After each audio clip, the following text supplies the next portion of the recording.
Sledgehammer, Treyarch, and Infinity Ward have all, how do I say this? So they all went to differentiate themselves differently. Just a little differently in the formula. So like Sledgehammer has been very, aside from when they did pogo suits, which I like pogo suits, the battle frames.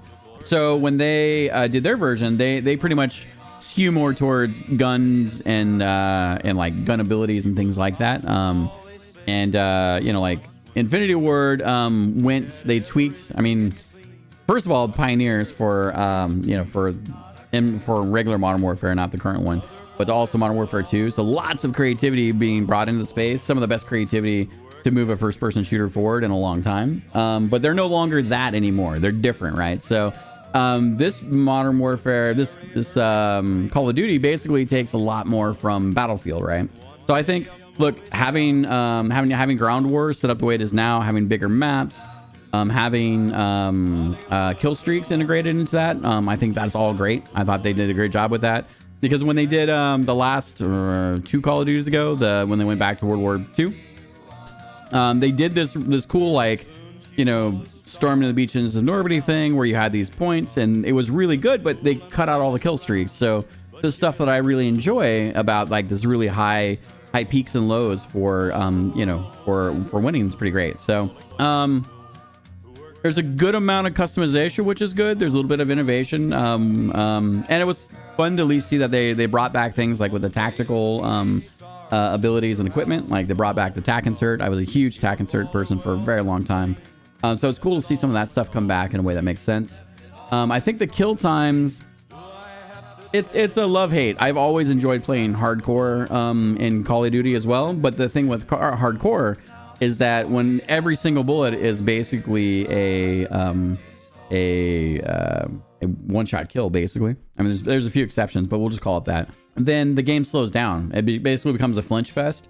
So one of the things they wanted to do with Modern Warfare is they wanted to slow it down a little bit. So by increasing or by decreasing the kill times, the time to kill, you effectively then have the run and gun gets punished quite a bit. So I liked they were a little too hot on the enemy footsteps, but since this last patch they reduced that all again, so we're back to basically the bad sound, the poor sound design. So there's a lot of times where people creep up on you and you don't hear them, and that's just terrible. So I think I'm only 30 or 40 hours in, so I get to play it a couple times a week. And I think it ticks all the boxes. So overall, it's much better than what's come out of Infinity Ward for the last like couple years. So it's good to see that they finally got to that footsteps. You're not wrong, Zay. And they like, one of the things that Infinity Ward did really well is that they made a place for LMGs. And also shotguns. Shotguns used to be really powerful, so it's interesting to see shotguns come back in a really powerful way again. So just opening up those areas of engagement, so it's not just a bunch of like quick scoping snipe fests, which is kind of cool. Yeah, so I think those are the big pieces for me.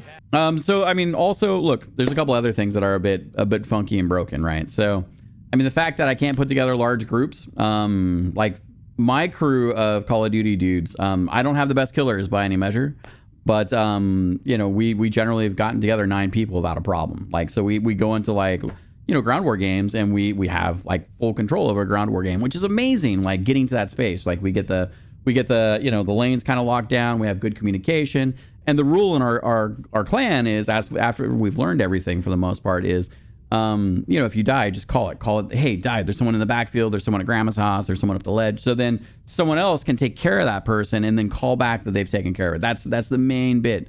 Taradra, duty indeed. Good to see you, Taradra. Chat, can we welcome in Taradra, please and thank you.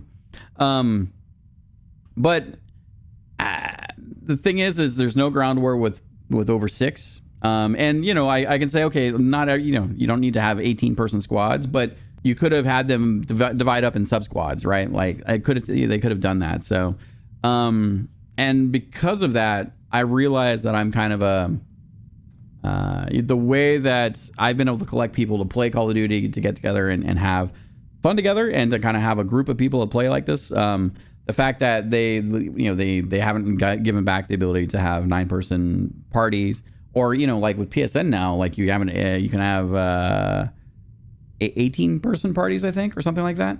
So we were really excited, but again, like right now I've got 6 dudes playing Call of Duty, not counting you and other folks that I could jump in and play with. But all I'm doing at that point is putting them in a situation where they can't even play the bigger modes. So it's a bit funky in that respect. I think they really dropped the ball there in that space. Johnny says, thanks for sharing your outlook on the game. I like MW2, World War II, actually. And the gun customization is so overlooked. And hardcore is broken right now. And the devs are doing good work. I think the community will never be happy. Oh yeah, there's I don't spend time in the community,